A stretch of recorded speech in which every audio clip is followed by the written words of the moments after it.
Swayam Prabha. Digital India. Educated India.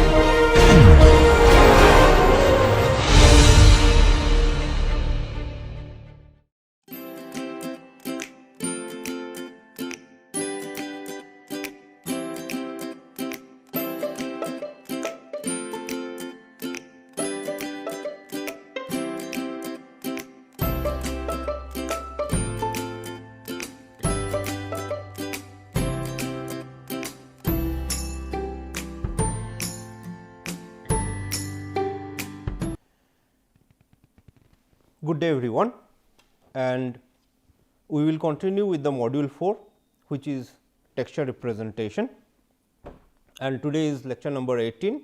In this lecture, we will go through and we will understand more about the Euler space and its relationship to the orientation matrices.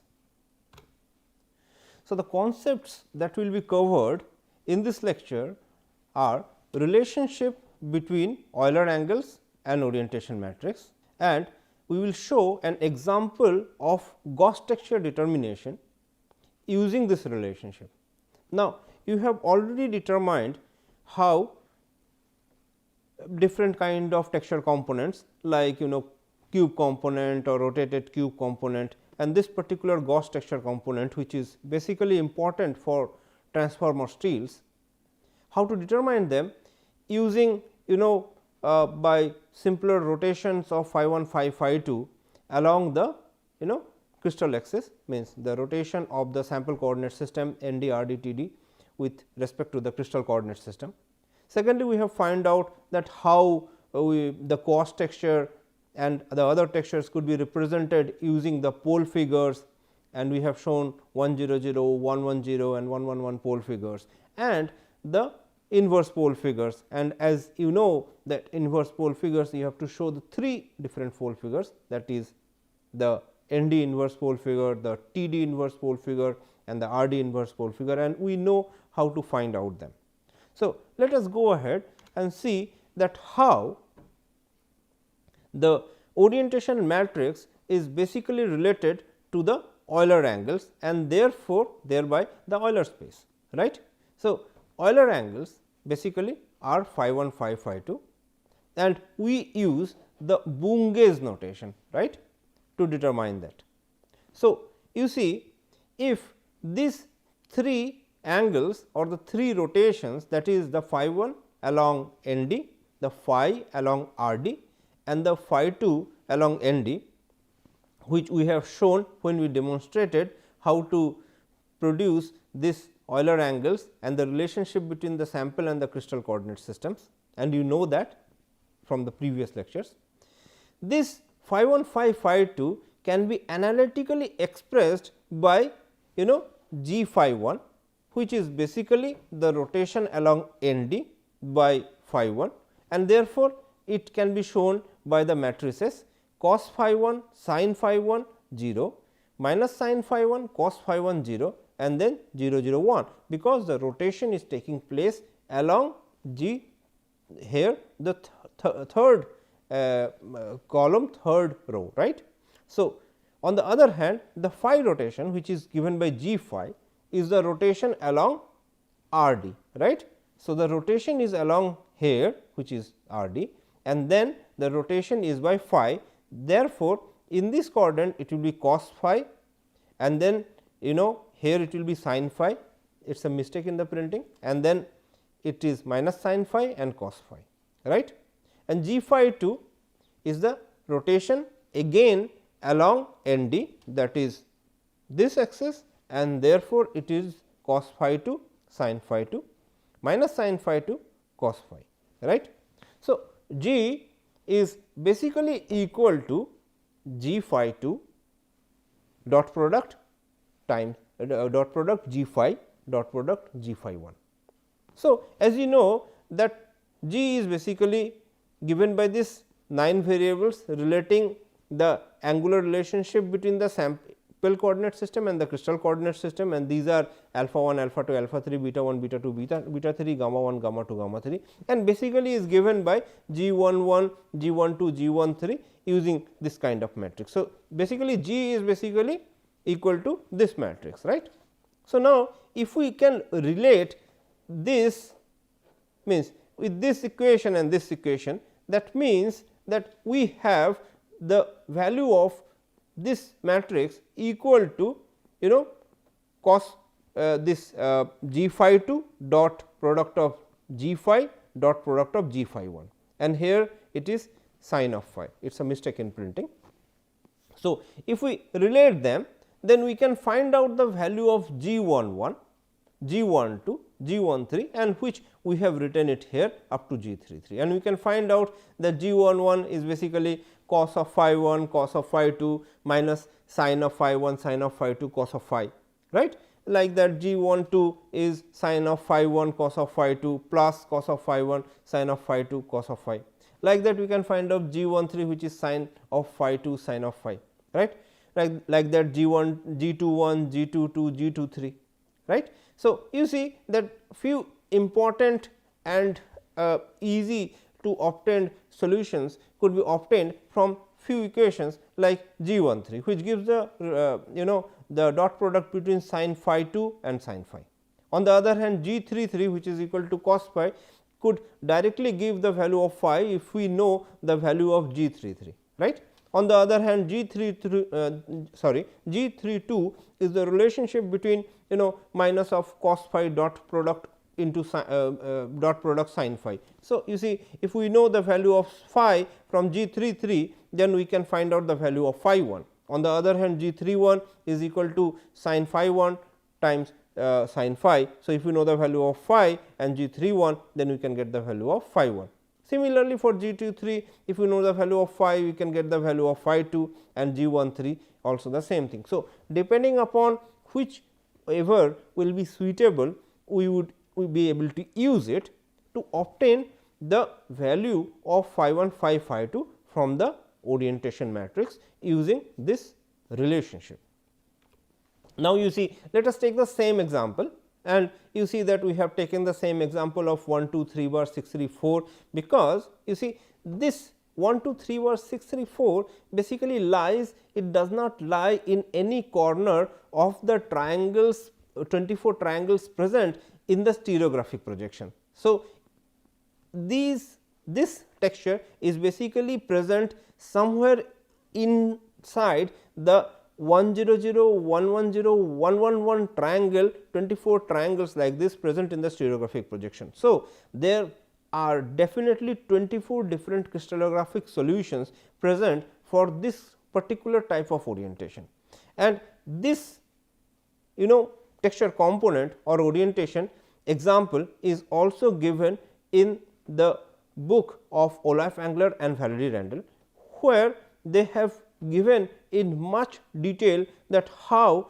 various crystallographic related solutions lead to various Miller indices, and then how it relates to form various orientation matrices, different orientation matrices like we have shown in the previous lecture, and then how these different matrices will produce different phi 1 phi 2 values and will produce different angle axis pair and the different Rodrigues vector, but all of them though show different numerical values in terms of degrees, and they represent the same orientation.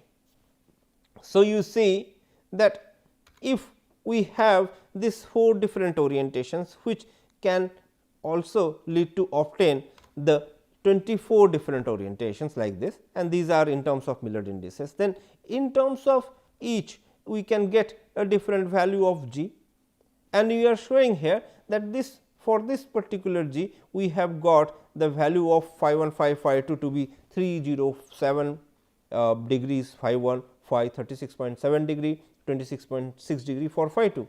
On the other hand, if we look into another one, and we can see for a different orientation matrix for these different Miller indices, we have a different Euler angles that is phi 1 phi 2, which is 121.0 degree, 143.3 degree, 63.4 degrees for these phi 1 phi 2. So, you see if we calculate for each one of them, we will get different values of phi 1, phi 2.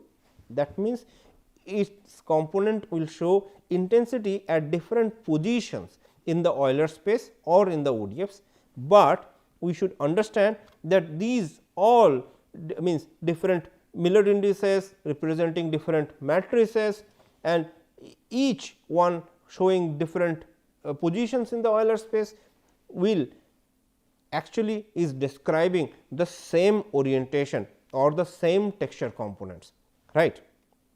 So, you see that if we go to the example, as I said when we started this lecture, that we will show the example of the Gauss texture component, and which is basically 110001 using the ODF.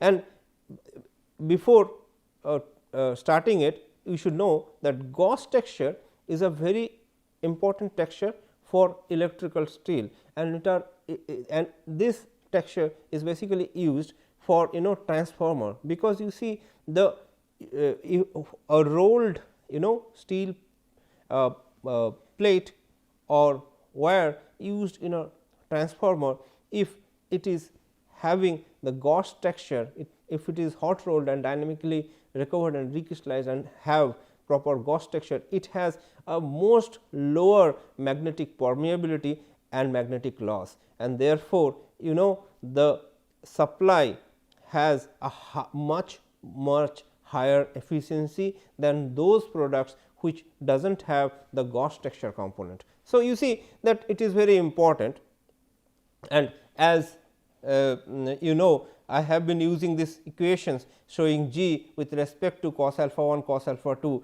beta 1, beta 2, gamma 1, relating it to R d, T d and N d, and we are showing this because to show that how this is related to the Miller indices, and therefore, we can find out U v, W, Q r s, H k l as the Miller indices for the R d, T d and N d directions or planes. So, you see that we also know that the Gauss texture basically looks like this from our previous lectures, and if we are given a crystal structure with this kind of crystal structure with x, y and z, and you see that this is parallel to the plane which contains the R d and the T d, this red plane of the crystal, and it is related to R d, T d and N d like this, and we know that this texture is basically called the Gauss texture, right. So, if we have given this kind of figure or this kind of Miller indices, or even if any one of this pole figure is been given, for example, say if we have been given this 100 pole figure with the intensity points at here, we can see from this pole figure and tell that okay, it shows a two-fold symmetry, because you see that is either symmetric like this or it is symmetric like this. So, it shows a two-fold symmetry, and this two-fold symmetry basically may lead to form, because at the center it has the 100 axis, because 100 axis has a two-fold symmetry, right. So, if we can take the 10 not the 100 axis, 110 axis which have the two-fold symmetry. Now, if we can take the 110 stereographic projection, and as we have shown earlier, and we put it over this and we superimpose it with the 100 pole figure, then we can see the other poles, right. And if these poles matches with the 100 poles of the stereographic projection, then our intuition is correct. Now, see, though I understood that this could be intuited, because these are very simple examples to make you understand that how basically the texture works. So, any one of these pole figures, say it is if we are given a 110 pole figure, then also it can superimpose to show the 110 points, and if we are given the 111 pole figure, then also we can superimpose to form the 111 points. Now, from these pole figures we can determine that okay, this texture is given, and therefore, it is a 110001 type texture, which is basically the Gauss texture. Now, the similar thing could be easily obtained from the inverse pole figure, where the R d is given at 100, the T d is at 110 and the N d is also at another 110 perpendicular to the both R d and N d. So, you see that the G matrix corresponding to this Gauss component texture 1100001 could be either 100 and one could be plus minus, and then if it is plus then it is this is R d 100 and the N d will be 0 1 by root 2 1 by root 2, because root 2 comes from the root over of square root of 1 square plus 1 square plus 0 square, which is 2. So, you see that either if this is plus, this both of them are plus, if this is minus, both of them are minus. That means, both this are same orientation, right, both of them are of same orientation, and we can find out T d by cross product of N d with R d, that is N d cross R d, and therefore, we got this value for T d. Now, you see that there could be another G matrix, because there could be number of solutions, 24 different solutions as we have said, right. So, the another G matrix could be 0 0 1. So, the position of 1 changes and now it is here, and with respect to that the position of 1 by root 2 1 by root 2 0 has changes from this to this. So, that the R d direction basically lies in the N d plane. So, if the N d planes is changing, then the R d direction will change, and so that you see if we cross product N d with respect to R d, we must get a T d which is perpendicular. So, all the axes should be perpendicular to each other, and therefore, this solution exists, and for the another solution, that is 0 1 0 1 by root 2 0 1 by root 2 and the T d with minus 1 by root 2 plus 1 by root 2 exist, or in another way we can have the minus 1, but it is showing the same texture. So, you see that there are 3 different G values, and each G value can have 8 equivalent alternatives, right. So, if we calculate, there are 8 equivalent alternatives for each G values, and this can be even observed from the stereographic projection of the and that is why I have given the 110 stereographic projection here, and you see that if we consider 010 or any 110 poles of the family of 100 planes, and you can see that it is actually shared between 1 2 3 4 5 6 7 8 triangles, and therefore, instead of having 24 alternatives, we only have 3 alternatives in case of the Gauss texture, because the R d and the N d basically lies in the corners of these stereographic triangles, and it does not lie in the center or somewhere in between inside these triangles, and therefore, the poles are being shared by 8 triangles in case of 010 and 4 triangles in case of 110, and therefore, there are only 3 alternatives of orientation matrices in case of the Gauss texture component, and this is also because of the symmetry. Now, you see if we take this example, and we can take one by one this G matrices and solve with respect to the relationship, the equations that we obtained from the orientation matrices and the phi 1 phi phi 2. So, let us do that in the next slide. So, you see let us take out this G matrix 1 0 0 0 1 by root 2 1 by root 2 0 minus 1 by root 2 plus 1 by root 2 0 1 by root 2 1 by root 2. So, this is R d, T d and N d, and we have already have solved that how by rotation of phi 1 phi phi 2 along N d R d and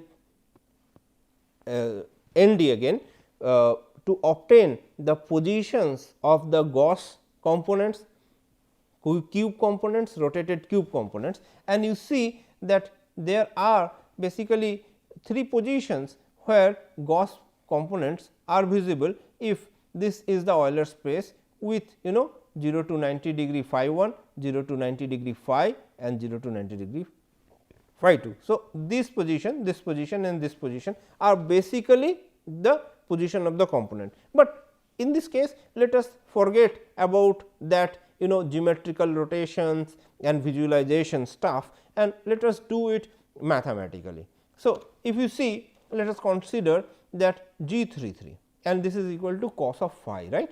So, if we say that what is G33? G33 is 1 by root 2 and let us take the positive one. So, 1 by root 2 of, then this means that cos of 45 is basically 1 by root 2. So, phi is basically 45 degree, right. So, we know the value of phi.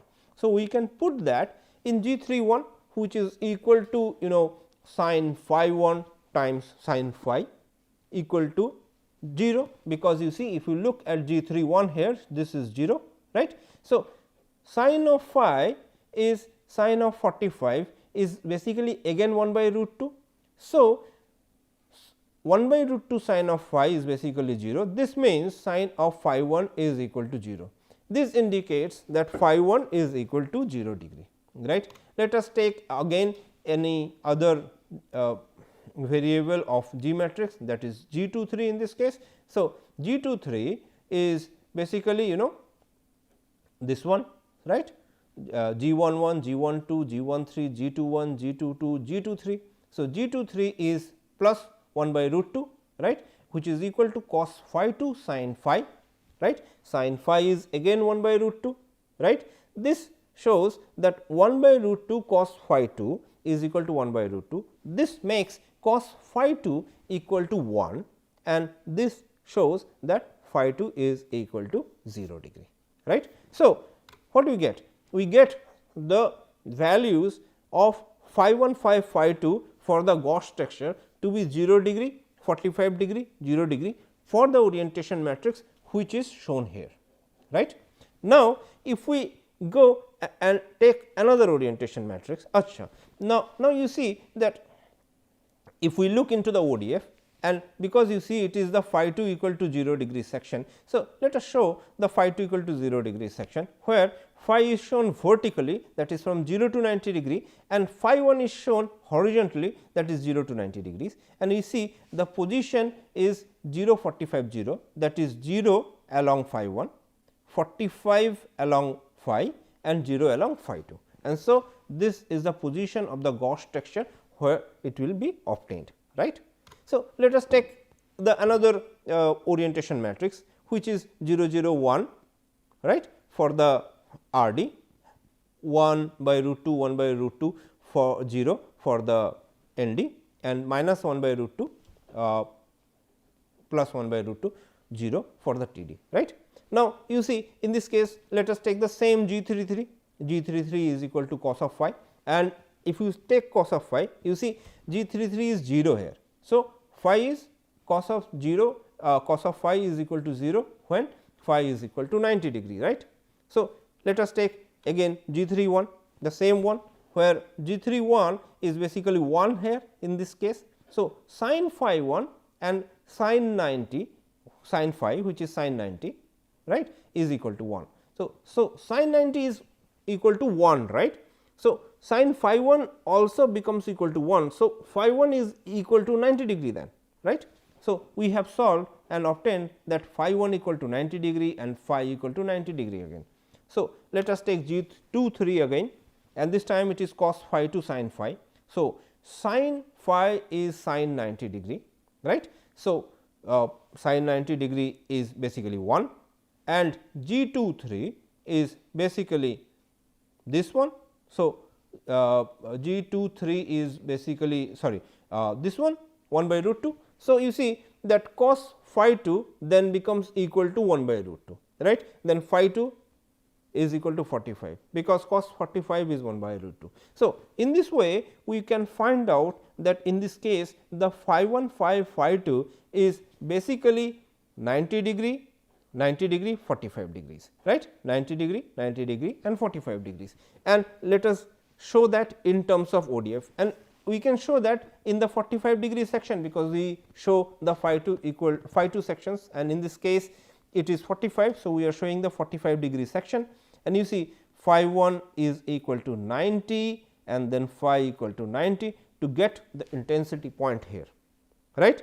Now, let us go to the third orientation matrix for the Gauss texture, and which is 0 1 0 for the RD, 1 by root 2 0 1 by root 2 for the ND, and minus 1 by root 2 1 by root 2 for the TD. So, let us take G33 once again, which is basically cos phi, and G33 is equal to 1 by root 2. So, phi is again equal to 45 degree for this case, right.